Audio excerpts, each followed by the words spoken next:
먼저 가자 바이러스보다 먼저. 자, 연속되는 방송 공장 새날입니다. 여러분 구독 좀 부탁드릴게요. 지금 49.9만 명에 한 20명 남았습니다. 아, 20명 남았습니까? 49.9만 명에 20명 남으면 이제 1000명 남는 거니까 예. 지금 방송 보고 계시는 분들이 뭐 한 2, 3천 되니까 구독 좀 하고 나가시고요. 오늘은 주제가 정권 재창출이냐. 예. 이 방송이 제목이잖아요. 그렇죠. 정권 재창출이냐, 정권 교체냐. 예. 요런 얘기. 이제 정책 공약 방송이지만 가장 정치적인 이야기가 될 수도 있어요. 예, 맞습니다. 자, 구독 좀 부탁드릴게요. 구독 좀 늘어주셔야지 제가 방송을 진행할 수 있다. 기분 문제다. 가슴이 떨리는 방송 시간입니다. 그래. 잘하면 이번 방송 중에 어. 50만 명 달성을 볼 수도 있는. 아니. 이번 방송이 불가능해요, 현실적으로. 1000명 정도 더 들어와 주지 않으실까요? 지금 한번 해볼까요? 그렇죠. 도전! 예. 도전! 지금 방송 보시는 분 중에 아직 구독 안 하신 분들 구독 좀 해주시면은 사실은 여러분들 지금 12,000 명 중에서 예. 구독을 조금만 해주시면 바로 50만 명 되는데. 예. 안 그러면 가능할 수도 있겠구나. 예, 최민희 의원님한테 영광이 돌아갈지도 모르겠습니다. 최민희 의원 시간에 가능하지 않을까. 예. 우리가 다 그 썸네일까지 준비해놨는데. 중간에 팍 터지는. 쉽게 예. 잘 안 올라가네. 에이. 원래 마지막 그 끝자리가 좀 힘들더라고요. 자, 앞으로 1시간 동안 50만 도전!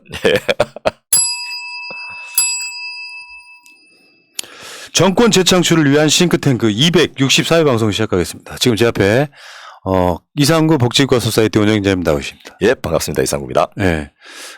50만의 남신. 자, 264회라고 하는 방송은요.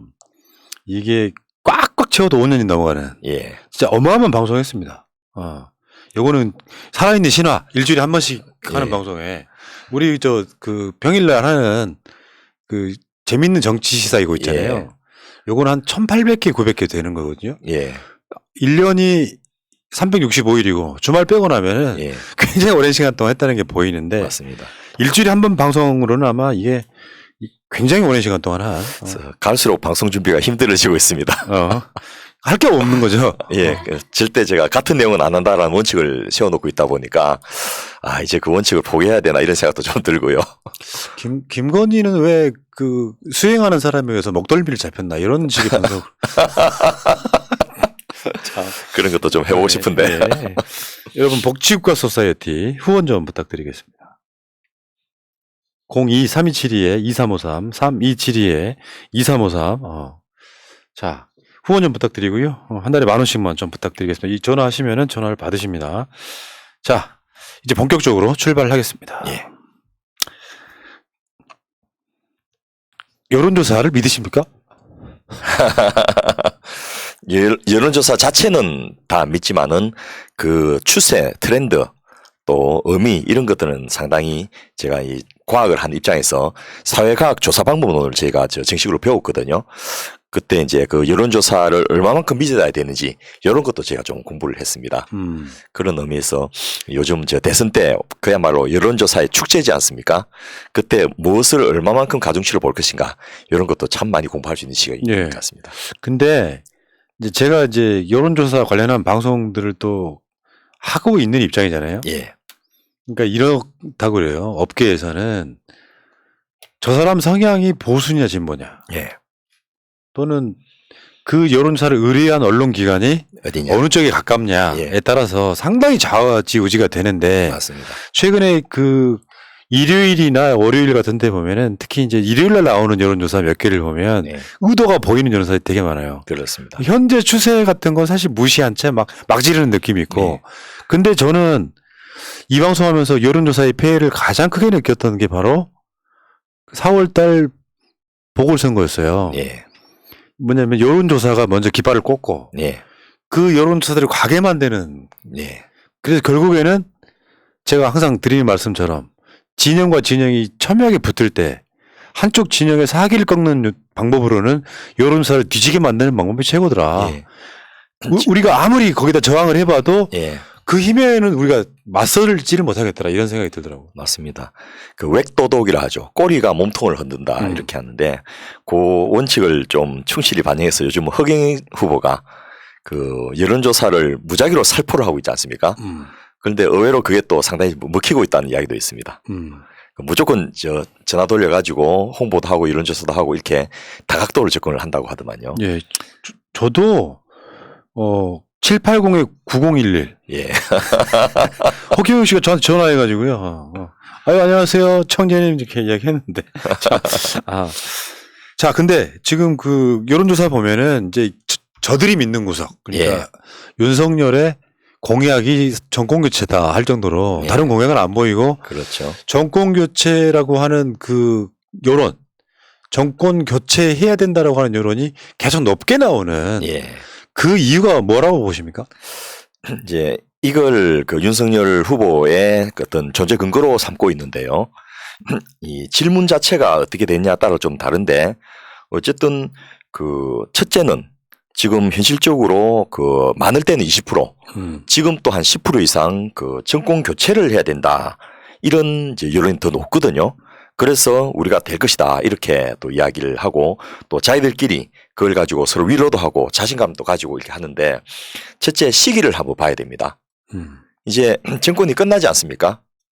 그러니까 끝나니까 그 다음 정권으로 교체해야 된다는 당위성. 요게 있기 때문에 사실은 50점 거저먹고 들어가는 측면이 있다라는 거죠. 그래서 옛날에 그 박근혜 후보가 박근혜 대통령 때 정권 말기에 촛불혁명 일어나기 전에 30% 지지율 가지고 콘크리트 지지층 뭐 이런 이야기를 했지 않습니까? 예. 근데 지금 문재인 대통령이 40%인데도 그 지지율이 너무 낮아서 그 이것 때문에 이제 그 정권 교체를 해야 된다 이런 주장의 근거로 쓰여지는데 같은 현상에 대해서 이렇게 다르게 표현할 수 있다라는 것도 알 수 있지만 어쨌든 지금 대통령 직무수행 평가에서 40% 수준이면 역대 어느 대통령보다 높은데 이렇게 대통령 그 지지도나 직무수행에 대한 지지율이 높음에도 불구하고 정권 교체를 해야 된다는 여론이 꽤 높은 이유는 이제는 다 됐으니까 바꾸자라는 당위성적인 측면이 하나가 있고요. 두 번째로는 상당히 의도된 방금 말씀하신 대로 이 언론들이 적극적인 편파 보도 때문에 또 그에 동조하는 여론조사 기관들의 의도적인 질문과 이 질문 기법들 또 시기, 대상 이런 것들 때문에 조금씩 차이가 많게는 10%까지 만들어내더라는 겁니다. 네, 저는 이 부분에 대해서는 제 나름대로 확실한 가치관을 갖고 있습니다. 예. 대통령 지지율이 가장 중요한데요. 언론이 기울어져 있을 때는 예. 언론이 문재인 정부를 뭐 찬양하거나 칭찬하거나 이런 분위기가 아니라 아무리 100개를 잘해도 한두 개 끄집어와서 비판하는 논조가 훨씬 많거든요. 예. 그 과정에서 40% 지지하는 사람들은 저는 무조건 투표장에 나온다고 봐요. 그렇습니다. 근데 지금 이명박 때도 박근혜로 이어질 때 정권 교체론이 60%가 넘었습니다. 그렇습니다. 근데 대선 투표율을 보셔야 될 게 전 국민 중에 여론조사는 전 국민 대상으로 하는 거거든요. 예. 지금 여론조사에서 정권 교체 비율이 60% 뭐 55% 된다고 해도 실제로 대선 투표율은 75% 정도밖에 안 돼요. 예. 근데 대통령 지지율 40%를 지지하는 사람들은 기울어지는 운동장 안에서도 투표장에 대부분 나올 사람들이라는 거죠. 그렇습니다. 이 정권을 지키기 위해서. 그러면 전체적으로 봤을 때 이 대통령 지지율 40%가 투표율 75%였을 때는 50%가 넘는 거죠. 맞습니다. 이 원리로 바라봐야 되는데 예. 이 원리를 간과한 채 언론들이 정권 교체 비율이 굉장히 높다라고만 선동을 하니까 예. 이게 이제 그런 거 있잖아요. 그 제가 만든 표현은 이제 그게 대세 편승 이론인데 남들이 다 정권 교체 해야 되나 보다라고 생각하나 보다라고 그쪽에 그러니까 편성돼서 고립되지 않으려고 하는 그런 심리가 작동을 하는 거예요. 맞습니다. 그리고 실제로 요즘 그 여론조사 기관들이 그 언론들하고 조인트 해가지고 굉장히 이제 전략적으로 이것도 많이 해보니까 그 구매자 요구에 맞춘 맞춤형 여론조사 이런 걸 꽤 많이 하던데요. 첫째 뭐 ARS로 조사를 하면 무조건 이제 야당이 유리하게 많이 나오지 않습니까? 그리고 그 안에서 집 전화와 그 무선 전화의 비율 이게 얼마나 따라서 또 결과가 다르고 또 시기가 주말에 하는지 주중에 하든지 따라 다르고 시간이 또 낮에 하는지 밤에 하는지 따라 또 다르고 이렇게 해서 이 전체적으로 ARS 조사는 응답률 3%입니다. 그런데 응답 안 할 경우에 다시 제 그 조사를 하는 그 비율이 보통 10번 이상을 해야지 해서 그렇게도 안 받으면 그건 포기하게 되는데 서너 번 하고 안 받으면 또 다른 쪽으로 옮겨가고 이렇게 하다 보면 적극적인 지지자들, 여론조사에 응하겠다는 분들, 또 별로 바쁘지 않아서 시간이 많은 분들, 이런 분들이 답을 하다 보니까 시렉션 바이어스를 하죠. 이 표본 샘플에 왜곡과 변이가 일어나서 현실과는 다른 조사 결과가 나오게 하는데, 요게 보통 10% 내지 20%까지 만들어내는 것은 여론조사 전문가들한테는 일도 아닌 거죠. 그래서 우리가 여론조사 방송할 때는 한 개 여론조사를 이야기하지 않고요. 예. 10개 내 20개 내 한꺼번에 모아서 그거를 평균을 내는 방식으로. 그렇죠. 이렇게 또 하나가 이제 여러 개의 여론조사를 모아서 보는 것도 있고, 그 여론조사가 어떻게 됐는지, 무선 RDD인지 ARS인지 또 유선전화로 하는 것인지 아니면 직접 전화 면접 조사를 하는 것인지 요걸 또 좀 봐야 되고요. 제일 중요한 것은 사실은 트렌드입니다. 전체적으로 아무리 조작을 한다 하더라도 경향성은 바꿀 수가 없거든요. 예. 올라가는가 내려가는가 이런 것을 보는 게 중요한데, 이미 우리 새날에서도 여러 번 방송했지만은 골든 크로스가 일어나지는 꽤 되고 그 골든 크로스 사이에서 오차 범위 내의 접점을 이루고 있는 것이 현재의 상황인 것은 맞는 것 같습니다. 예. 그러니까 지금은 그런 거죠. 이 대선이 후보의 개인기 및 후보의 질이냐, 예. 아니면은 정권 교체론이냐, 이게 지금 붙고 있는 그런 느낌이에요. 예. 그러니까 이재명 후보라고 하는 후보의 질, 그 모든 여론조사에 보면은 경제 발전, 코로나 극복 이런 양극화해서 이런 거에 네. 항상 1등을 달리는 후보는 따로 있고, 그렇습니다. 정권 교체론을 등에 업은 말도 안 되는 후보가 따로 있고, 이 구조 속에 지금 이렇게 대선이 가고 있는 예. 그 현재를 그렇게 보면 될 것 같습니다. 그렇습니다. 그런데 이제 이 정권 교체에 대한 요구가 정권 유지에 비해서 20%나 높은데, 요것도 사실은 이제 질문 문항이 뭔지를 좀 잘 살펴보면, 우리가 그냥 일반적으로 이해하는 거하고는 다를 수 있겠구나라는 생각을 할 수가 있고요. 예. 또 하나가 이 정권 교체에 대한 응답이 20%나 높은데, 야당에 대한 지지도나 윤석열 후보에 대한 지지도하고는 이게 매치가 안 되고 따로 간다는 거죠. 그러니까 요 두 가지를 좀 주의해서 볼 필요가 있겠습니다. 근데 이런 측면도 있어요. 그러니까 야당에는요, 예. 열린민주당도 있고 정의당도 있어요. 예. 그런 것들까지 다 포함된다고 봐야 되는 거잖아요. 굳이 그렇습니다. 말하자면. 예. 그러니까 여야를 가를 때 여당은 민주당인 거고 나머지는 다 야당인 거니까 예. 그런 측면도 작동을 한다고 봐야 되겠죠. 예. 네. 재난 문자가 왔나요? 야, 재난 문자가 지금 도대체 이렇게 소리까지 내면서 올 예. 필요가 있습니까? 기분 나쁘려고 그래. 지진 때문에 온 거네요. 지진이요? 예. 헐. 서귀포 남쪽에서 지진이 발생했다고. 예. 5.3? 예. 심한데? 자, 알겠습니다. 이야기는 그렇고. 그러니까 결국에는 지금 사실 이재명 후보의 최근의 전략이기도 하죠. 예. 그러니까 정권 교체라는 말에 이명박에서 박근혜로 바뀌는 것도 정권 교체로 인식됐듯이 그렇습니다. 현재로서는 이재명 후보의 후보 자체의 품질은 훨씬 좋으니까 예. 여기다가 이재명 후보로 바뀌어도 정권 교체 효과가 있다라는 예. 것을 접목시키는 게 중요하다. 그렇습니다. 그래서 이 질문이 지금은 주로 이제 대체로 비슷한 질문가인데, 질문이 두 개가 복합돼서 갑니다. 그러니까 현 정권 유지를 위해 여당 후보가 당선되는 것이 옳다에 대해서 동의한 사람, 현 정권 교체를 위해 야당 후보가 당선되는 것이 좋다, 이렇게 두 개를 묶어서 패키지로 가거든요. 그런데 현 정권 유지하고 여당 후보가 안 맞는 분도 계시지만은 현 정권 교체하고 야당 후보가 안 맞는 분이 더 많다는 거죠.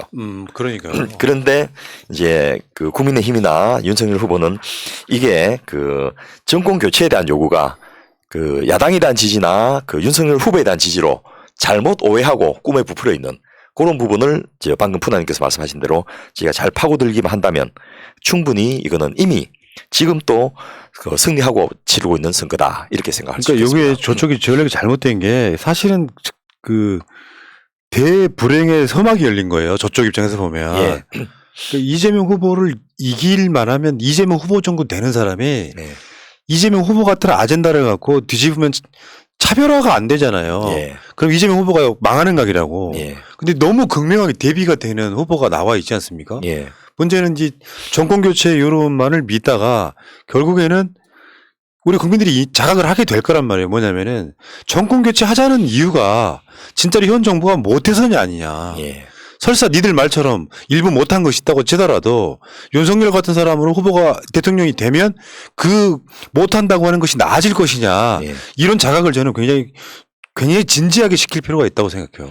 예. 그래서 일찍 우리가 그 꿈을 깨버려서 저분들을 실망하게 하든지 또 빨리 조기에 포기해가지고 선거가 재미없게 하든지 그렇게는 할 필요가 없는데 적어도 그 우리 지지자들은 정권 교체에 대한 요구가 야당으로 바꾸자거나 윤석열로 바꾸자라는 것이 아니라는 것은 분명하다. 그 점을 좀 믿고서 좀 너무 그 조급해하지 마시고 좀 그 천천히 그 다음 정권이 그러면 무엇을 얼마만큼 더 잘할 수 있을 것인지 실제로 의미 있는 변화를 얼마나 만들어낼 것인지 그런 점에 좀 집중해서 이 선거 과정을 보시면 마음이 좀 편안하시고 또 발전적인 선거가 되지 않겠나 싶습니다. 예. 그러니까 저쪽은 지금 선거 전략 중에 하나가 뭐냐면은 자신의 후보에 대한 그 자신이 없기 때문에 예. 한편으로는 이재명이나 윤석열이나 같은 비호감 후보다 이런 식으로 이렇게 물타기를 해갖고 둘 다 비호감이니까 결국엔 정권 교체로인 높은 걸로 이겨보겠다는 전략을 지금 구사하고 있단 말이에요. 그리고 정권 교체에 목숨 걸고 하는 게 한편에서는 거의 뭐 절박함도 느껴지고 발악 수준까지 하는데 또 다른 한편에서는 좀 예체롭게 보이기도 합니다. 그러니까 그게 서로 부딪히고 있는 거죠. 예. 이재명이나 윤석열은 둘 다 비호감 후보야 문제가 많은 사람들이라는 저쪽의 아젠다와 예. 뭔 소리야. 예. 이재명이 윤석열에 비하면은 수백 배 훨씬 더 좋은 후보지. 진짜 대통령 감이지. 예. 이게 서로 아젠다로 부딪히고 있는 거예요. 예. 근데 저쪽에서는 윤석열을 내세울 수 있는 게 없다는 뜻이기도 하겠죠. 예. 예. 그래서 지난번 방송에서 푸나님께서 뭐 김건희 건이나 이런 것들을 너무 우리가 그 강하게 이야기하지 말고 아젠다 자체를 좀 발전적인 걸로 쓰자. 그래야지 이 선거가 남는 선거다라는 취지로 이야기하셔가지고 아 참이 그 아주 잘 간파하고 계시구나 이 생각을 제가 했습니다. 그러니까 그게 문제가 없다는 게 아니라 예. 그게 전면에 나선다기보다는 양념 역할을 해야지. 예. 이게 만약에 이재명 후보하고 윤석열과 분리시켜서 이재명 후보가 질적으로 비교가 안 되는 후보다라는 게 먼저 아젠다가 되고 예. 저쪽에서는 윤석열도 그렇지만 부인도 문제가 있어. 그러니까 퍼센트로만 따지면 한 전체 비중에서는 15% 이하 정도만 써먹으면 되는 건데 쉽지는 않죠. 왜냐하면 우리 같은 그렇죠. 사람들이 굉장히 달콤한 유혹이잖아요. 예. 재밌거든요. 예. 그런 친구들이 좀 짜릿짜릿하고. 있죠. 예를 들면 이런 거예요. 이재명 후보를 지지하는 사람들도 김건희나 이런 거 막 말도 안 되는 의혹을 까면 좋아하시는데 예. 이재명 후보 정책을 이야기하면 안 들어와. 이게 이율 배반 같은 거예요. 예. 그 방송하는 사람들 입장에서 이게 달콤한 유혹에 빠지죠. 예. 지금 정권 재창출 싱크탱크 말고도 예. 지금 최근에 하나 방송하러 또 런칭했잖아요. 예, 맞습니다. 이재명 후보 공약만 이야기하는 예. 그 방송이 사실 제가 말하는 취지에 맞다면 굉장히 시청률이 높아야 되는 거죠. 맞습니다. 또 그런 방송들이 자꾸 나와서 서로 경쟁하고 국민들이 그 부분에 대해서 공부를 하고 또 욕을 하게 돼야지 이 선거가 끝나면 남는 게 있거든요. 이 대통령이 뭐 투표율이나 지지율이 얼마나 되는 것도 중요하지만은 그 대통령 선거 당시에 여론이 어떻게 되냐가 향후 5년의 어떤 할 수 있는 일을 크기나 또 그 정권의 강도를 좌우한다는 측면에서도 우리가 그냥 압도적인 지지를 단순 그 지지로 표현해 줄 것이 아니고 구체적으로 어떤 사안에 대한 지지 이렇게 좀 세분화해야지 그 의미 있는 그러고 그 선거 치르고 나면 국민들에게 남는 그런 선거 기간이 되지 않겠나 싶고요. 그래서 우리가 저들이 있었던 방법들 방금 푸나님께서 말씀하셨지만은 이명박에서 박근혜로 바뀌는 것을 정권 교체로 포장을 해갖고 성공을 했지 않습니까? 그 전략을 우리도 좀 배워와야 되겠다라는 생각이 듭니다. 예. 자, 근데 그 민주당이 지금 문재인 정부에 대한 평가 토론회가 있었죠. 예. 그 평가 토론회는 일단 왜 열린 거예요? 뭐 당연한 거겠지만. 예. 뭐 단순하게는 문재인 정부 마지막 연차니까 지난 5년을 돌아보면서 반성하자. 그리고 평가도 해보자라는 의미지만은 정치적으로 지금 민주당의 전 원내대표들이 모두 다 참석하고 중진 의원들이 모두 다 참석하고 7번이나 분야별로 나눠가면서 이렇게 평가 토론회를 한 이유는 상당히 정치적인 의미도 반영하고 있다는 거죠. 예. 뭐냐면 정권 교체에 대한 요구의 상당 부분은 문재인 정부가 못한 건 아니지만은 이런 부분은 좀 모자랐으니까 이걸 더 해달라는 요구거든요. 그리고 문재인 정부가 출범할 때 사실은 이게 약이 되기도 하고 독이 되기도 하는데 너무나 높은 압도적인 지지를 갖고서 시작을 하다 보니까 광화문 촛불혁명이라는 엄청난 이 혁명적인 변화를 가지고 출범하다 보니까 기대가 너무 높았어. 이걸 충족시키기가 아무리 노력해도 쉽지가 않았다는 거죠. 그렇죠. 근데 그런 부분에 대해서 분명하게 규정을 해주고 우리는 이만큼 노력했지만은 요거는 못했습니다. 그래서 그 다음 아젠다는 차기 정권에 넘기겠습니다. 요렇게 이야기해줘야지 문재인 정권에 실망했던 국민들 중에 상당 부분이 다음 정권의 희망으로 다시 옮겨갈 수 있다는 거죠. 예. 그런 의미에서 상당히 깊이 있는 정치적인 또 전략적인 판단 하에서 한 것이 아닌가 싶은데 문제는 이 좋은 아이템이 언론에서 거의 받지 않았다는 거죠. 관심 없죠, 뭐. 예. 그러니까 예를 들면 이렇게 생각해요. 이런 방송 오래 해보니까 제가 느낀 것 중에 하나가 반성은 짧고 굵게 하는 게 좋습니다. 예. 왜냐면은 사실 문재인 정부의 성과도 어마어마하잖아요. 그럼요. 뭐 수출부터 시작해서 최근에 우리가 이야기한 것 예. 중에 위기 대응 능력 세계 2위, 뭐 예. 디지털 잠재력, 뭐 세계 막 5위 뭐 이런 식이잖아요. 예. 뭐 무역은 말할 것도 없고 불과 얼마 전에 우리나라 수출 최고점 찍어버렸지 않습니까? 그렇죠. 역대급 기록을 세웠고 예. 코로나 방역은 뭐 지금도 흠집 내려고 합니다만 전 세계가 락다운 없이 한 방역 이거 최고로 유의하죠. 쳐주고 있고요. 예. 그러니까 간단하게 머리에 떠오르는 것만도 이 정도인데 이런 성과들을 알려내는 작업도 필요하고요. 거기다가 부족한 점은 반성을 하는 거고 예. 그러니까 받을 건 받고 잘못된 거는 반성하고 더 나아지면 되는 건데 예를 들면 그러니까 저쪽은 그런 거거든요. 최근에 윤석열이 지금 했던 전략 중에 하나가 방역 성과를 폄하함으로써 문재인 정부의 성과 자체가 아예 없는 것처럼 인식시키려고 기본이 안 된 정부다 이런 표현을 써버렸단 말이에요. 그런데 아마 뭐 오미크론이 좀 참고를 하지만은 그까지 해결되고 나면 거꾸로 그런 말이 무산되면서 방역 성공 정권으로서 차기 정권에 이어지는 큰 힘이 될 것이라고 저는 생각하는데 이 현 정권에 대한 평가와 반성을 통해서 이반된 마음을 다시 한번 가져오고 그다음에 평가를 통해서 이 국민들이 불편하고 모자라고 느낀 것을 분명하게 제시함으로써 다음 정권에 대한 지지로 옮아가게 하는 그런 의미가 있기 때문에 저희는 앞으로도 계속 좀 다양한 방법으로 짧고 굵게라는 또 임팩트 있도록 하는 그런 정치적인 전략은 좀 필요하지만은 병행하는 것이 필요하지 않겠나 싶습니다. 예. 근데 이 토론에서 문재인 정부에 대한 평가가 어떻게 나왔습니까? 예. 일단 전반적으로 가장 큰 토론회는 마지막 문재인 정부 5년을 생각하는 국회의원 모임이라는 여기 참여한 의원들이 지난 주 수요일 8일 날 이 의원회관에서 마지막 토론을 했는데요. 이게 이제 지난 10월 27일부터 계속 진행해온 토론회 중에 7번째였고요. 여기서 이 문재인 정부에 대한 반성, 그 다음에 차별점, 또 앞으로 차기 정권에 넘겨줘야 될 과제 이런 것들을 이야기했는데 소위 말해서 개성점과 차별점을 모색하는 것이 이 토론회의 결과였다 이렇게 보시면 될 것 같습니다. 그러니까 요거 이제 언론들이 딱 이제 갈라치기 하기 좋은 지점. 뭐 이재명 후보는 또 민주당은 지금 뭐 문재인 정부와 선긋기 하려고 한다 이런 식의 이제 워딩을 만들어내기 때문에 굉장히 조심스럽고요.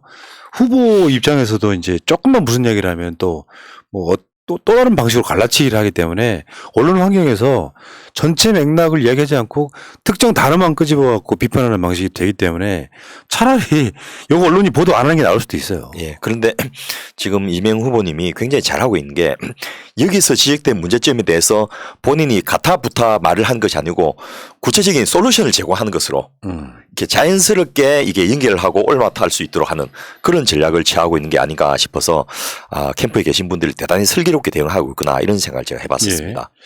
자, 그러니까 토론을 7번 했는데 언론 어디도 보도하지 않은 것 같은 느낌? 예. 알고서 찾아가야지 겨우 발견할까 말까.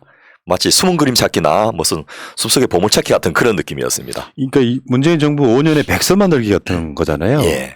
사실은 민주국가나 이런 정권이나 이런 데서는 백서 만드는 게 제일 중요하거든요. 예.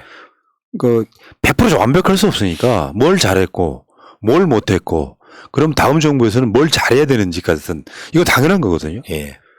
어떤 후보도 어떤 정권도 다음 후보 같은 당의 다음 후보가 다 잘했다고 말하는 건 어렵습니다. 불가능하다고 생각해요. 그렇습니다. 그리고 그 대통령은 당의 그 후보로서 당선되었고 당과 같이 개혁과 국정을 운영해 왔기 때문에 이 당에서 무슨 비판한다 하더라도 그것이 대통령에 대한 비판이 될 수 없고 누워서 침 뱉기거든요. 그런데 거꾸로 비판을 하지 않으면 발전이 없다는 측면에서도 저는 당과 청와대가 혼연일체가 되어서 평가 반성을 해야 되고 이번 뭐 저 평가 토론회 한 번을 끝날 것이 아니고 또 그 정권이 만료되면 계속해서 이 평가하는 작업들이 이어질 것이고 또 당에서도 돈을 들여서 아주 전문가들을 모셔서 다양한 각도에서 평가를 해봐야 되는데 일단 이 부동산 정책에 대해서 이 가장 뼈아픈 반성이 나왔었습니다. 야, 그놈의 부동산. 예. 부동산.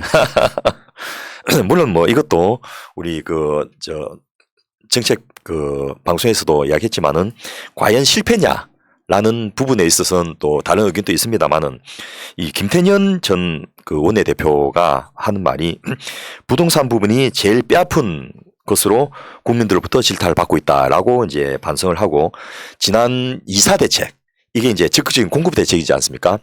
24번이나 되도록 왜 이런 센 것을 발표 못했는지 반성한다 이런 이야기를 하면서 어쩐 외부적인 변수가 있다 하더라도 우리가 다양한 선택지를 만들어서 이 국민들이 그 충격을 최소화하고 부담이 없도록 하는 방법을 했어야 되는데 너무 가격 잡는데 치중하면서 시간을 많이 끌었고 그 공급하는데 그 좀 조심스러웠던 것이 잘못이다라는 반성을 해서 그 이런 부분에 대해서 좀 뭐랄까 어떤 객관적인 평가를 나름대로 하고 있구나.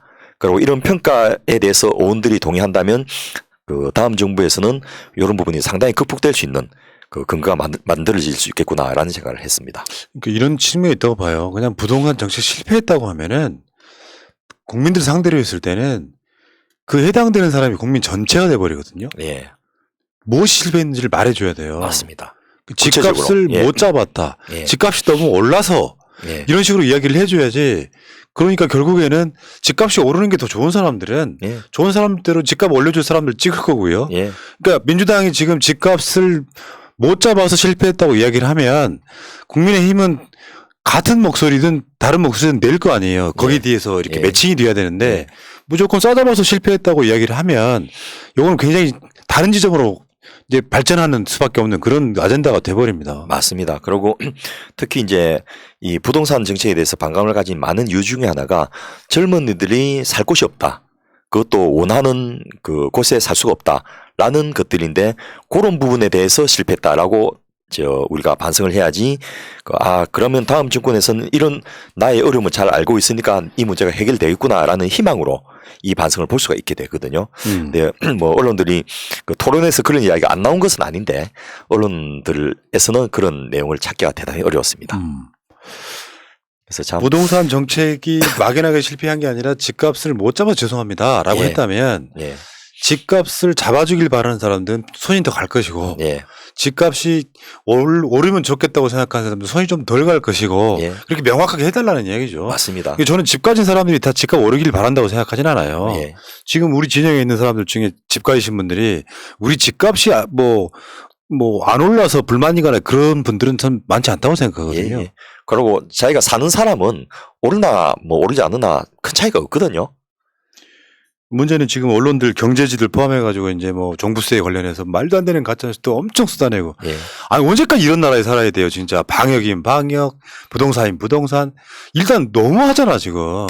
그래서 저는 민주당이 지금 다수 의석을 갖고 있는 상황에서 적어도 다음 정권 출범하기 전에는 언론 부분에 대해서 정상화 좀 시켜놓고 했으면 참 좋겠다 이런 생각을 합니다. 그것도 방법도 되게 막연하고요. 지금 민주당이 12월 말까지 언론 개혁 관련한 법, 예. TF 만든다고 그랬는데 한 번에도 뭐였는지 모르겠다. 예.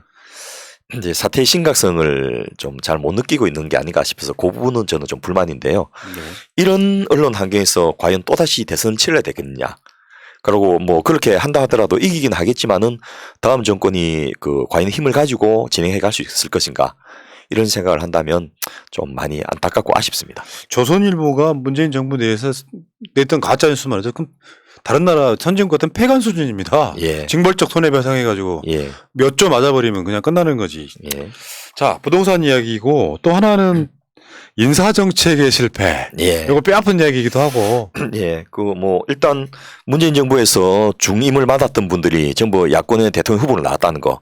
윤석열 후보라든지 최재형 감사원장이라든지 이런 분들을 보면 이건 명백한 실패다. 그러니까 과연 누가 했느냐. 뭐 이런 이야기가 있습니다만은 또 이렇게 생각하지 않는 분도 있더만요. 어차피 저들은 기득권 집단이었다.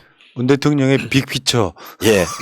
그래서 실제로 윤석열 때문에 검찰 개혁이 상당히 진전된 측면이 있지 않느냐 뭐 이런 이야기도 하면서 저는 그렇게까지 의도하고 한 건 아닌데 일종의 탕평책이었다라고 평가를 하고 싶다라는 의견도 있었더라고요. 그러니까 윤석열을 지금에 와서 결과론적으로 저렇게 배신하고 나갔으니까 예. 뭐 이게 인사 실패다 이런 측면도 있을 수 있겠지만 한편으로 말하면 저는 이렇게 생각해요. 인사 실패한 사람에 대한 책임을 먼저 묻는 게 아니고 저렇게 말도 안 되게 배신한 사람에 대한 비판이 더 먼저라고 생각해요. 예. 아니, 그러니까 지금 딱 그거잖아요. 최근에 나오는 윤석열의 워딩은 방역도 실패한 거야. 이 이야기 하고 싶은 거거든요, 지금. 예. 계속해서 그런 이야기가 나오고 있는데 그냥 뭐 저 개인적으로 봤을 때는 뭐 저런 양아치가 있나. 왜냐면 금도라는 게 있거든요. 예. 자기가 몸담았던 정권에 대해서 객관적인 의견은 말할 수 있겠지만은 그렇게 좀 비난을 하는 것은 결국 우리나라 사람들이 배신하는 사람 별로 안 좋아하지 않습니까? 그런 의미에서도 저는 저게 분명히 플러스만 아닐 것이다 생각을 하고요. 그러니까 문재인 정부에서 윤석열 임명한 거에 저는 의도 중에 하나는 그런 거였다고 봐요. 약간 차도살인 같은 거. 저는 그렇게까지는 생각 안 하고. 그러니까 윤석열 자체가 기본적으로 예. 그쪽의 주류가 아닌 비주류 같은 느낌의 상태에서 예. 이 사람한테 칼을 쥐어주면 결국 검찰 개혁 할 거다라고 봤던 오판이었던 거죠. 그냥. 맞습니다. 예. 그게 제일 큰 것 같아요. 그러니까 너무 검찰을 나이브하게 봤던 것 같고. 그래서 어차피 그거는 검찰이 아니면 검찰을 모르니까 검찰을 통해서 개혁을 해야 된다라는 어떤 절박성과 안타까움도 있었고, 그나마 저쪽을 영입해가지고 이만큼의 개혁이라도 이뤄내지 않았냐라는 반성도 있지만은 전체적인 큰 그림에서 볼 때 정무직은 분명하게 정치적 이해관계와 사상과 철학을 같이 한 사람을 써야 되는 게 맞거든요. 그런 의미에서는 차기 정권에 굉장히 많은 시사를 주는 게 아닌가. 우리 편 써야지. 칼을 쥐는 자리를 남을 주는 것은 옳지 않다. 이게 다시 한번 증명된 게 아닌가. 그렇죠. 이제 싶습니다. 코드 인사를 해라 같은 그럼요. 이야기고 사실 이런 것도 있죠. 그러니까 예측하지 못했던 것 중에 하나가 그런 사례가 없었거든요. 예. 예를 들면 그 전에 검찰총장이던 문무일 씨는 이런 정치적 논란이 없었잖아요. 예. 설마 검찰총장이 이렇게까지 대선 나올 걸 예상하고 쟤는 나중에 대선 나올 거니까 쓰면 안 돼가 아니라 처음에 인사를 할 때 어떤 의도로 했는지도 중요한데 결과론적으로 실패인 거지 이거는. 예. 그리고 노무현 정권 때도 임기 중에도 배신한 사람이 있었고 끝나고 나서도 배신한 사람이 있었지만은 끝이 좋은 사람은 저는 아무도 못 봤습니다. 그러니까요. 저도 그렇게 생각합니다. 예. 결론적으로 윤석열은 저는 개인적으로 봤을 때는 결국 수사받고 감방 가야 되는 사람이에요. 예. 상상을 초월해 지금. 예. 예. 드러나는 것만 봐도 참 쟤들이 어떻게 후보를 골라도 저렇게 잘못 골랐을까 이 생각이 들면서 그러니까요. 그래서 이제 우스개로 예. 문재인 대통령의 빅피처다. 아니 생각 한번 해보세요. 국민의힘이 제대로 된 정당으로 쓰려면요. 예. 정권 교체 여론에 기대서 말도 안 되는 후보가 나와서 본인, 부인, 장모에다가 자기 실력 다 포함했을 때는 만약에 정권 교체 여론이 어마어마한 상태에서 예. 이재명 후보를 능가하는 실력자가 나왔다면 정권 교체 되는 거죠. 예. 근데 그 중에 가장 걸림돌이 되는 후보가 나온 거죠, 사실은. 예. 그러면 불행이에요, 그쪽에서. 예. 그래서 참 나라가 국운이 있으려 하나 이런 생각도 하면 들기도 하고요. 근데 어쨌든 인복이 좀 많이 없는 게 아닌가 이런 생각도 드는데 이 사회 분야 정책에서는 굉장히 좀 냉정한 평가 많이 나왔습니다. 사회 분야로 벌써 넘어가신 거예요? 예. 말하기 부담스러우신가? 한 20분 더 하려고 그랬는데 윤석열 할 말 많은데 아니 그 뒤에 있는 소확행 부분을 좀 더 강조를 해야 되겠다 싶어가지고 예. 사회정책 분야의 평가는 대체적으로 어떻습니까? 예. 일단 발제자가 참여정부 사회정책 수석했던 김여명 교수님이시라서 예. 일단 평가가 그렇게 객관적이진 않았는데 대신 토론자들이 좋았었습니다. 일단 고용노는 연금 정책에 대해서 노후소득 보장 정책을 이야기하면서 기초연금을 단계적으로 인상해서 최저 생계비 수준 60만 원까지 가야 된다. 그리고 생계급여 연동해서 기초연금을 삭감한 정책은 폐지해야 된다. 지금 이제 기초생활 보장 대상자들은 기초연금을 삭감해서 감액을 지급하도록 그렇게 하고 있거든요. 그리고 고소득층을 포함해서 100%의 노인들에게 기초연금을 지급하는 것이 이 복지 정책이 아니고 이 경제 정책으로 소비 진작 효과가 굉장히 크니까 이런 쪽으로 가야 된다라고 해서 차기 정부에서 해야 될 방향을 좀 제시해 준 게 의미가 있었고요. 남인수 노원은 이제 노인 일자리 정책이 목표는 80만 명을 달성했는데 이게 아직도 질이 낮다. 아 근데 솔직히 말씀드려서요. 노인들 일자리가 청년 일자리도 없는데 예. 질 좋은 일자리 좀 만들기는 사실 어려운 거 아니에요? 아, 그런데 질이 낮다는 것이 월급을 많이 주는 뭐 좋은 정규직 이런 게 아니고 그 저희가 노인 일자리 그 연구를 해보면요. 그냥 명함을 하나 주고 완장만 하나 줘도 노인 건강에 굉장히 도움이 되는 거예요. 아, 그래서 예, 그 자기한테 그 사회에서 쓸모가 있다라는 것을 느끼게 해주는. 그래서 지금은 노인 일자리가 월 평균 급여가 27만 원에 머물고 있는데 요거 갖고도 노인들은 일하고 싶어 합니다. 그런데 이 노인들이 일자리를 통해서 버는 돈을 써서 내수진작과 소비진작에 쓰게 하려면 한 40만 원까지를 확대하는 것이 필요하다. 아, 예. 우리 구에서는요, 우리 집 근처에 예. 초등학교가 하나 있는데 할머니 할아버지가 교통정리 하시더라고요. 그런 예. 분들 다 그런 일자리죠. 맞습니다. 그리고 이 급식 봉사 이런 것도 굉장히 그 좀 지금은 그 힘들어갖고 뭐 팔다리 아픈 이런 것도 생기고 있지만은 당사자들은 대단히 좋아하고 거기서 또 손잡을 되는 애들 만나는 것 자체를 즐거워하고 그 일단 출근할 곳이 생겼다는 것에 너무 감사하는 이런 걸 제가 많이 예, 봤는데 요거 질을 좀 더 높이자. 그리고 지금 노인들은 젊고 건강한 노인들이 많아졌거든요. 이분들은 옛날의 노인들하고 다르니까 그분들을 수요에 맞는 일자리를 만들자 이런 것도 하고 있고요. 특히 아동수당 같은 경우에 지금은 이제 그 8세 미만으로 해서 10만 원 드리는데 이것을 12세까지 확대하자. 다른 나라는 18세까지 준 나라도 있습니다. 그리고 그 1인당 월 10만 원인데 다자녀 같은 경우에 요걸 좀 더 줘가지고 그 첫째 아는 10만 원 주더라도 두 번째 애는 부가급여를 50% 해갖고 15만 원.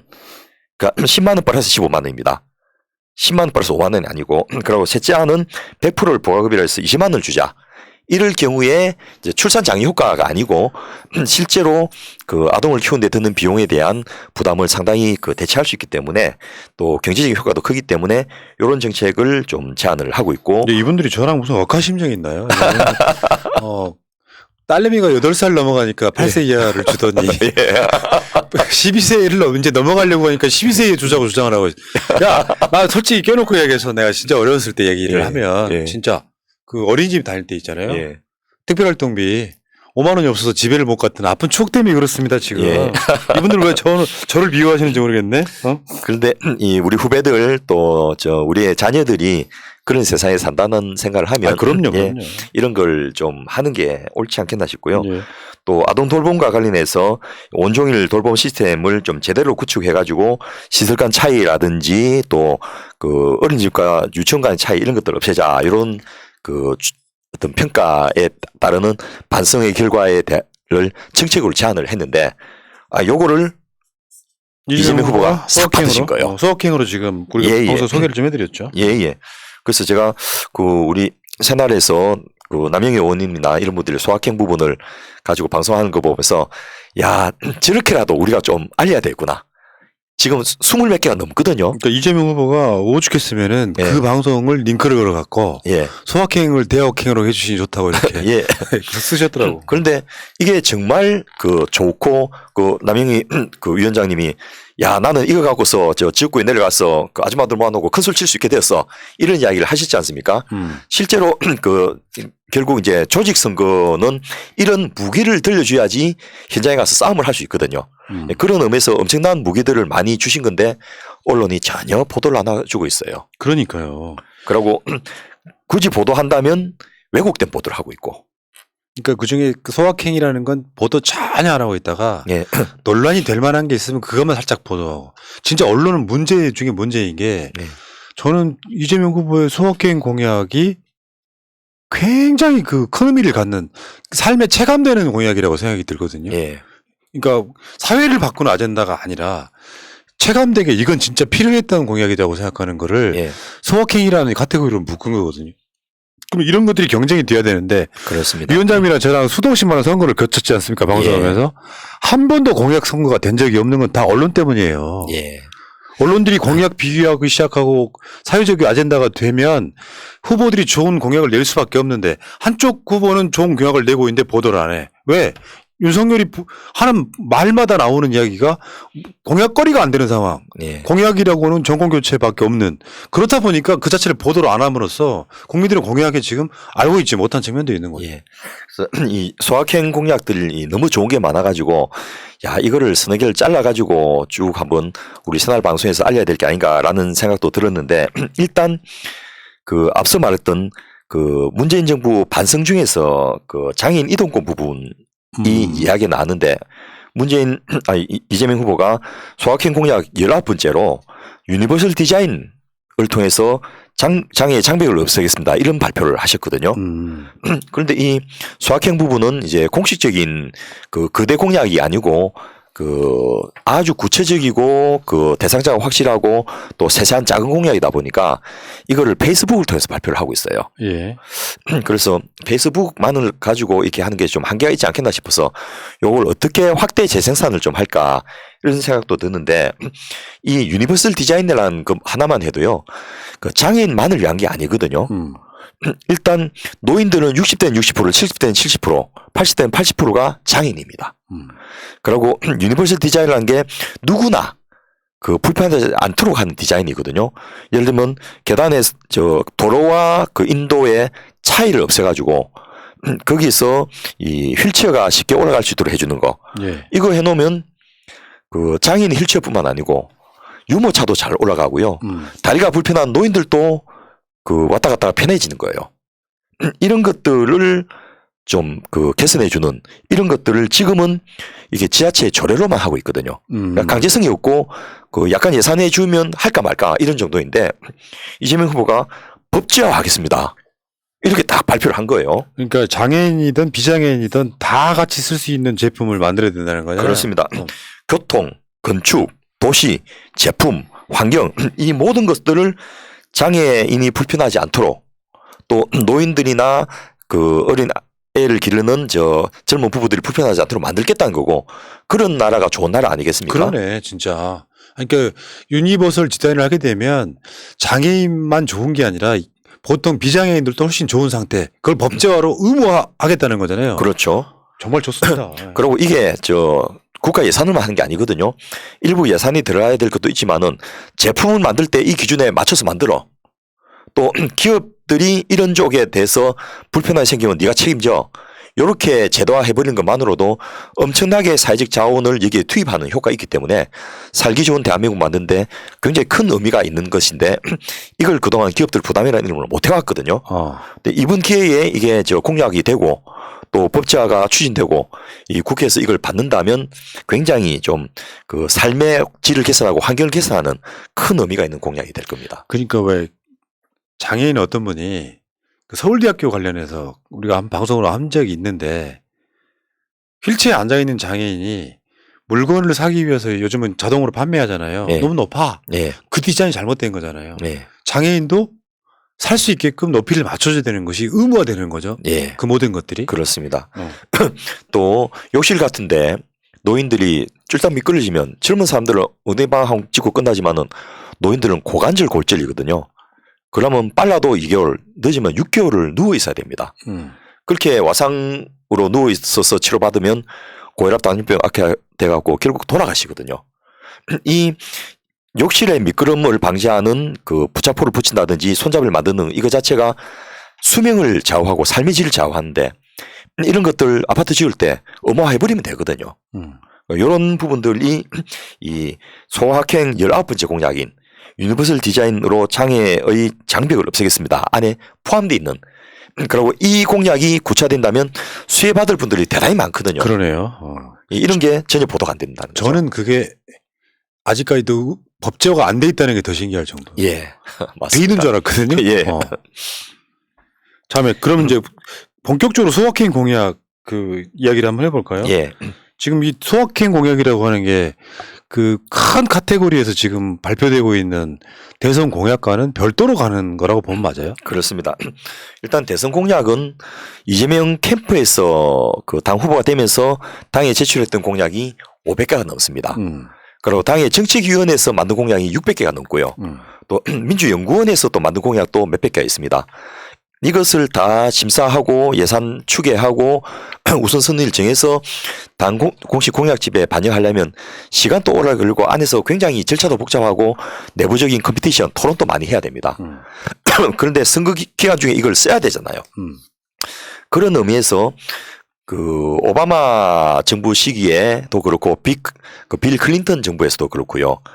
이 클린턴 정부 때는 딕 모리스라는 선거 전략가가 가랑비 전략이라는 것을 했습니다. 조그만 공약인데 이것이 전부 대상자가 확실하고 그 수혜자들에게 확실하게 도움이 되는 그런 공약을 계속해서 발표하다 보면 그게 지지 그룹들이 확실하게 생기면서 선거의 판도를 바꿀 것이다라는 것이 이 가랑비 전략의 그 딕 모리스의 이론인데 오바마 그 캠프에서는 마이크로 타겟팅이라는 컨셉으로 이것이 나갔고요. 우리나라 2017년 선거에서 이 컨셉을 받아갖고 내 삶을 바꾸는 나라를 슬로건을 썼습니다. 그랬죠. 예, 바로 그런 컨셉을 이 소확행이라는 이 그 작은 공약 속에 모아서 계속 발표를 하고 있다는 겁니다. 전체 리스트 한번 볼까요? 예. 아까도 잠깐 보여주셨는데 지금 현재 오늘 또 소확행 공약이 하나 나왔어요. 예. 그 중에서 이제 보면 한번 그냥 쭉 읽어드릴게요, 여러분. 우리 방송으로 언급한 것도 있고 언급하지 않은 것도 몇 개 있어요. 가상자산 과세의 1년 유예. 이거 첫 번째가 나온 거고요. 2륜차 교통법규 강화. 제가 여기서 흥분했던 게 바로 그런 거 아니에요? 막 그 소음기 떼고 하는 거 집중 단속하겠다. 예. 그 앞면 뒷면 다 번호판 달겠다 이런 거고. 예. 휴대폰 안심 데이터 무료 제공. 이거 중요하거든요. 이거 그럼요. 우리 방송으로 여러 번 다뤘던 주제 중에 하나예요. 청년 면접 완벽 지원 서비스 도입. 여기는 입국을 5까지 다 책임진다는 거 아닙니까? 예. e스포츠 산업 발전 지원 육성 방안. 고공립병원을 보훈 대상자를 위한 위탁병원으로 지정. 반려동물 진료비 표준 수가제 도입. 아동학대 영아 살해 엄벌. 개인과 기관, 외국인 사이 예. 공매도 차입 기간 차별 금지.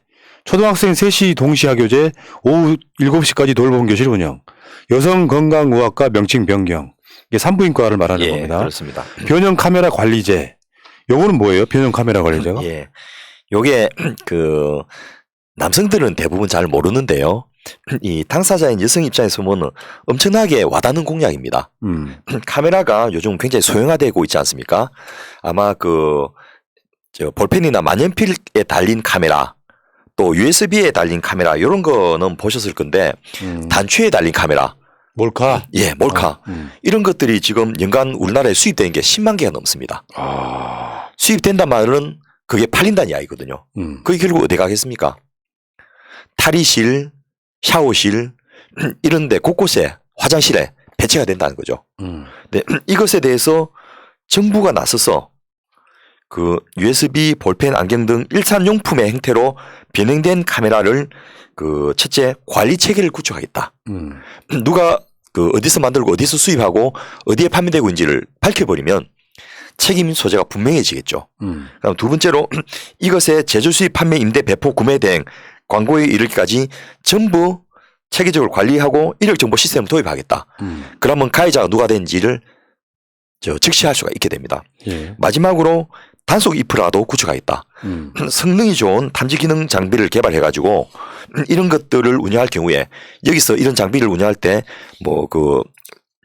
신호를 발산하게 하면 그런 장비만 들이대도 이게 디텍션 될 수 있도록 만들 수가 있거든요. 그래서 몰카의 위협으로부터 여성이나 그 다수 국민들을 보호하겠다라는 공약인데 그 위협 속에 한 번이라도 떨어본 적이 있는 사람들은 정말 와닿는 공약이죠. 예.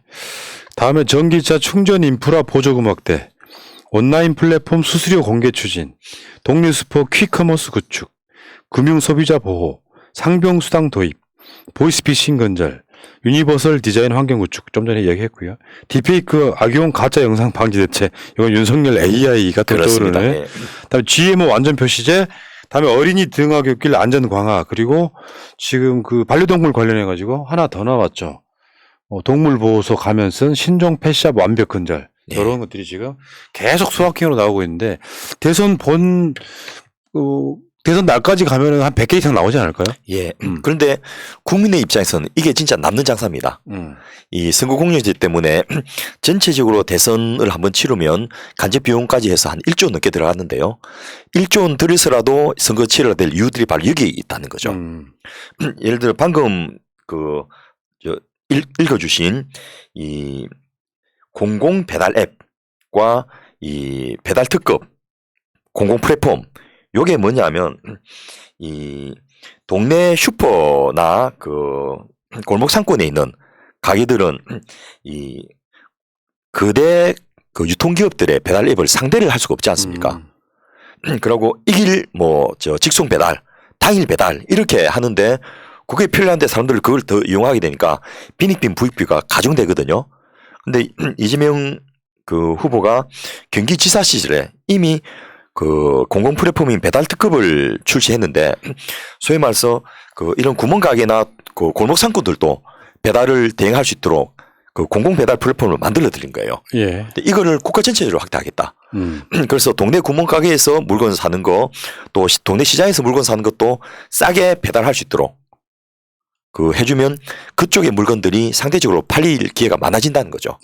그리고 여기에는 그 배달하는 분들이 착취가 많이 없을 거 아닙니까? 공공이니까. 예. 예. 그래서 일자리도 꽤 괜찮은 일자리가 많이 생긴다는 거죠. 그러니까 현재의 트렌드를 그 무시하거나 부정하는 것이 아니고 국민들이 그 주문을 통해서 배달 앱을 통해서 이용하는 것을 인정하고 대신에 공익성을 강화해서 저소득 소외계층들도 이용할 수 있도록 만들어주고 특히 중소상인이나 자영업자들이 그 대기업들하고 경쟁할 수 있도록 도와주는 이런 것들은 그야말로 일거양득이 아니고 일거삼득사득이 되는 그런 공약이 아닌가 싶습니다. 그러니까요.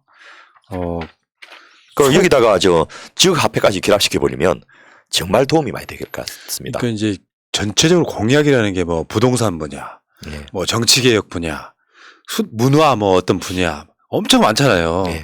그 대카테고리가 아닌데도 굉장히 많은 빈틈들이 있는 거죠. 어떤 경우는 아마 이 소확행 공약이 전체 큰 카테고리에 일부 포함되기도 할 거예요. 예. 근데 지금 국민들 삶에 체감적으로 느껴지는 것들을 지금 하나의 카테고리로 소확행으로 묶은 건데, 근데 말은 소확행이지만 이게 이재명 후보가 우리 방송 링크하면서 했던 말이 대확행이라고 해주셔서 감사합니다. 그러니까 예산이 적게 드는 것도 아니에요, 알고 보면. 예. 예를 들어서 예산이 전혀 안 드는 산부인과를 여성건강의학과로 바꾼 것에 대해서 제가 산부인과 하는 친구한테 물어봤거든요. 야, 그게 뭔 의미가 있어 했더니 막 모르는 소리를 하지 말라면서 이게 산부인과라는 이름 때문에 못 오는 사람이 많다는 거예요. 영수증에 산부인과 적혀 있으니까 뭐 문제 있었어? 이렇게 또 의심의 눈초리를 보는 사람도 있고 왜 젊은 여자가 산부인과 다니지 이렇게 그 좀 안 좋게 보는 경우도 있고 이런데 그냥 그 이름을 여성건강의학과로 바꿀 수 있도록 법에 반영해 준 것만으로 뭐 바꾸고 말고 간판은 자기들 알아서 하는 거니까 그만으로도 여성들의 그 병원 가는 거 기피하는 거 상당히 막을 수 있고요. 또 이 얼마든지 그 여성들이 자기 건강을 돌보는데 눈치 안 보고 할 수 있도록 하는 그런 효과가 있다라는 것을 듣고서 나는 이 같은 의사지만은 그런 거 몰랐었거든요. 이걸 어떻게 알고 공약을 만들지 이 생각이 들더라고요. 왜 물으셨어요? 저도 알고 있어요. 그렇습니까? 왜냐면요. 그냥 예를 들면 결혼 안 한 여성이 예. 산부인과에 들어가면 구설에 ip사이지만 예. 사실은 정상적으로 보면 가임기 여성이든 아니든 예. 어렸을 때부터 노인분들까지 이 여성건강의학과를 들락거리면서 검진 받으셔야 돼요. 예. 여성의 어떤 건강은. 근데 그렇습니다. 계속 산부인과라고 불리면서 지금 문제가 있었던 건데 저는 이거 살면서 생각을 좀 해왔던 부분 중에 하나거든요. 예. 왜 산부인과냐. 그런데 이걸 또 반대하는 여론이 있다 하길래 왜? 물어봤더니 다른 과에서 싫어한다는 거예요. 이렇게 되면 산부인과 안 가던 사람들이 산부인과에 많이 가게 되니까 우리 과로 환자가 적게 온다 뭐 이런 이야기 한데 또 그런 말도 안 되는 걸 지금 야권에서 명부를 대는 게 저는 좀 치졸하다 이런 생각이 들고요. 그리고 비뇨기과도 바꿔야 돼요. 남성건강의학과로. 예. 이게 이상하잖아. 예, 그리고 국민에게 도움되면 그냥 이거는 우리가 동의해 줍시다. 그럼요. 예. 그런데 앞서도 말씀하셨지만은 안심 데이터 무료 제공 이런 거는 안 당해본 사람은 모릅니다. 지금 모든 공공행정이 하다못해 코로나 그 백신 예약이라든지 또 접종 확인이라든지 이런 게 전부 스마트폰, 핸드폰으로 이루어지는데 데이터가 다 소진됐다고 갑자기 불통이 돼버리면 난감하거든요. 어때 그 돈을 받으러 가도 내가 수급 대상이 되는지 안 되는지도 알 수 길이 없는 거예요. 그래서 기본적으로 삶을 유지하는 데 필요한 데이터는 정부가 지원하겠다라는 거고 이거 정부 예산 들어간 것도 아닙니다. 통신사에다가 이만큼은 기본 안심 데이터로 제공하도록 허용해줘 라고 하면 끝나는 거거든요. 예. 그래서 이런 것들은 정말 그 큰 도움이 되고 특히 저소득 취약계층, 조선가정 이런 데는 그 절실한 그런 공약인데 왜 지금까지 이걸 못하고 있었지 이런 반성이 들더라고요. 이게 그 휴대폰 같은 경우는 사실 황금알을 낳는 거위 같은 거잖아요. 예. 투자는 일부만 해놓고 나면 나중에 그게 버릇 들이기만 하면 돼서 예. 통신사들하고 뭔가 이렇게 잘만 좀 해도 상당 부분 혜택을 볼 수 있는 것들이 많이 있잖아요. 예. 이번에 좀 놀란 것 중에 하나가 유보 통합을 이재명 후보가 발표를 하셨어요. 유치원하고 저희 어린이집. 예. 어린이집하고 유치원 통합이 이거 2004년도부터 논의했는데 지금까지 못했던 거거든요.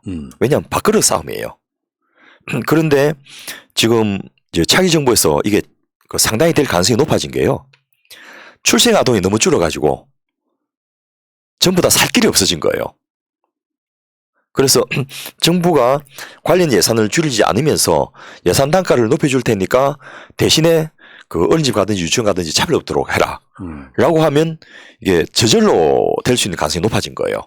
근데 누가 건의했는지 그걸 어떻게 알고 이걸 사실은 한 번이라도 그 통합을 시도해 봤던 입장에서는 안 건드리게 나. 골치 아픈 것이 사실은. 예, 이렇게 생각했는데 과감하게 이번에 발표를 하셨더라고요. 이런 것들도 굉장히 그 안에 이 세부적인 내용을 아는 분들이 많다는 거죠. 이게 양성 과정부터 다릅니다. 대학의 학과가 다르고 교수님도 다르고 또 그 자격증도 다르고 업종도 다르고 또 이 급여 수준도 다르고 규정도 다르고 이렇게 하다 보니까 이 노무현 정부 때 육아 지원 정책으로 그 엄청나게 확대해가지고 1년에 5천억도 안 주던 걸 연간 14호점까지 늘렸거든요. 그러면서도 유급보 통합은 못하고 누리가정이라는 공통가정을 통해서 지원해주는 것까지밖에 못했는데 이게 아마 다음 정권에서는 저출산이라는 것 때문에 가능한 기회가 생기지 않겠나 싶은 생각이 들고요. 예. 앞서 언급하신 딥페이크 인구 침해 요것도 사실은 누구는 뜨끔할 건데요. 지금 우리 예전에 방송했을 때 이준석의 그 비단 주머니 안에 AI 윤석열이 있지 않았습니까? 그런데 지금 현재도 현장에 가서 뭐 질문하면 그 후보가 답 못하고 다른 사람이 답을 하게 해갖고 계속 구설수에 오르고 있는데요. 지금 그걸 아예 체계적으로 만들어서 그 선거운동을 AI로 하겠다는 건데 문제는 AI가 하는 그 약속이나 공약을 못 지킬 경우에 또 잘못 이야기할 경우에 책임을 누가 지냐는 거죠. 그러니까 말도 안 되는 거죠. 예, 그래서 이미 미국이나 영국에서는 이 사례가 있습니다. 선거 과정 중에 그 AI 아바타가 나와가지고 가짜 뉴스를 퍼뜨린 거예요. 그래서 이게 소송 걸었는데 후보나 정당에 이 책임을 못 지우도록 꼬리 자르기 이렇게 한 경우가 있거든요.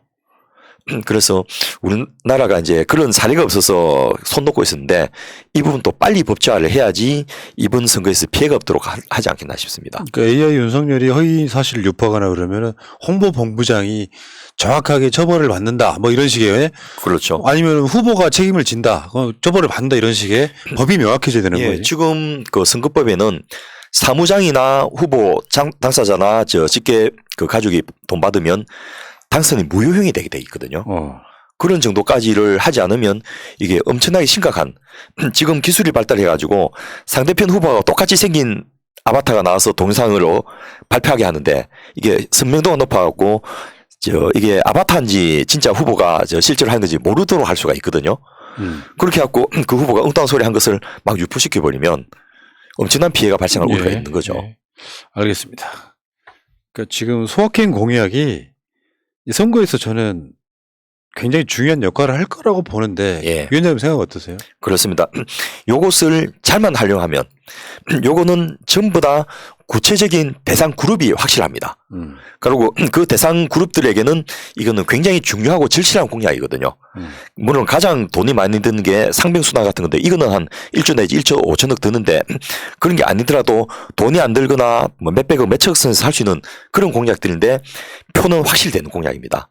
그래서 저는 후보나 또 당이나 또 언론들이 이런 부분을 분명하게 부각시키고 찬반을 묻고 이렇게 해야지 이 선거가 의미 있는 스텝 바이 스텝으로 진전되는 선거가 되지 않겠나 싶어서 좀 더 적극적으로 소확행 공약을 활용하고 또 이것을 상대편들의 입장을 물어갖고 비교도 하고 그렇게 해서 선거가 끝나고 나면 이것이 실현될 수 있도록 하는 그런 기반을 만드는 것이 이번 선거에서 꼭 우리가 챙겨야 될 내용이 아닌가 싶습니다. 이재명 후보가 그러는 것 같아요. 그러니까 후보 간의 어떤 차별화 부분이 있잖아요. 본인은 자신이 있으니까. 예. 오죽하면 행정천재라 소리 듣겠어요.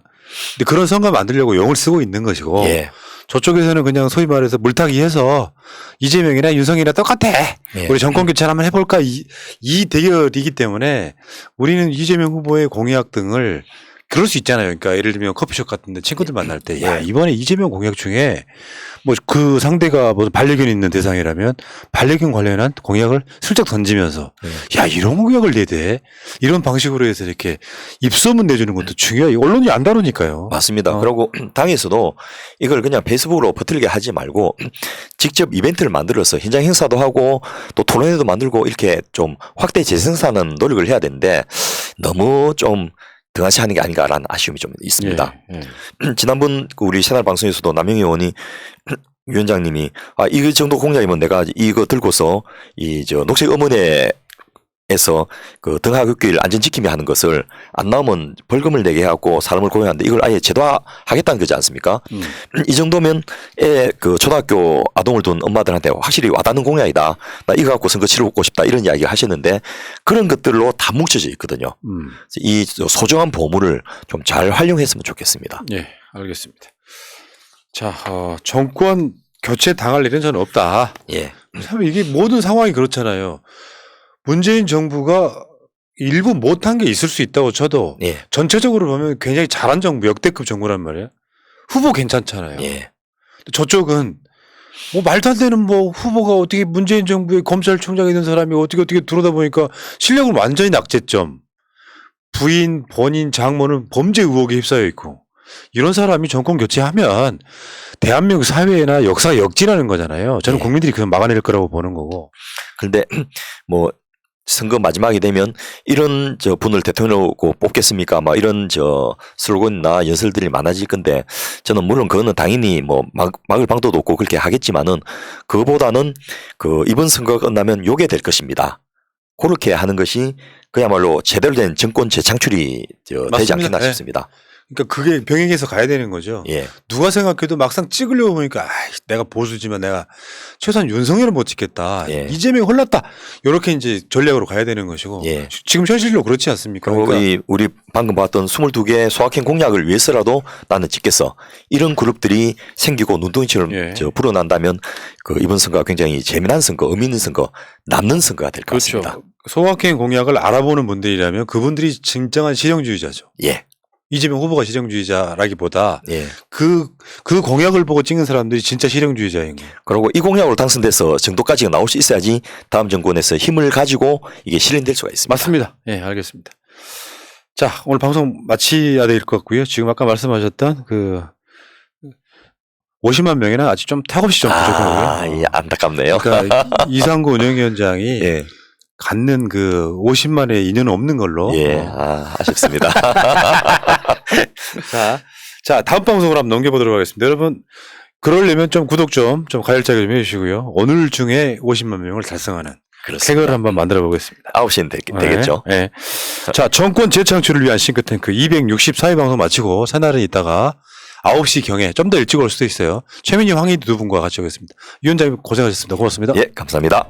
형제로 저들을 물리치자. 바이러스에게는 마스크가 없다. 어서 가자 바이러스보다 먼저. 그러니 내일보다 먼저 가자. 우리들의 희망 세상을 형제이게 하자. 설령 그것이 내일이라 해도 현재로 저들을 물리치자. 바이러스에게는 마스크가 없다. 어서 가자 바이러스보다 먼저.